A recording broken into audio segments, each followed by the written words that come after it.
দেখুন, নাগরিকত্ব এবং citizenship in one word, since now I am near about 57-58 years old, আর এখন এই সময় যদি আমাকে এখন ভারতবর্ষের নাগরিকত্ব প্রমাণ করতে হয়, দ্যাট উইল বি সবচেয়ে দুঃখের দিন হবে। সেটা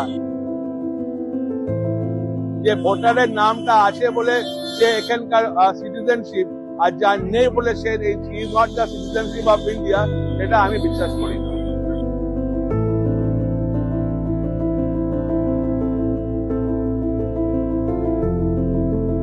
ডকুমেন্টস বলতে 2002 সালের ভোটার লিস্টটা চাইছে বাবা মা ঠাকুরদা ঠাকুমা, কিন্তু ওইটা তো বার করতে মানুষের প্রচুর হয়রানি, খুঁজে পাওয়া যাচ্ছে না। অর্ধেক যারা 2095 সালে ভোট দিয়েছে কিন্তু অথচ 2002 তাদের নামও নেই, এরকম মানুষ আর পাওয়া যাচ্ছে, তারা কি করবে?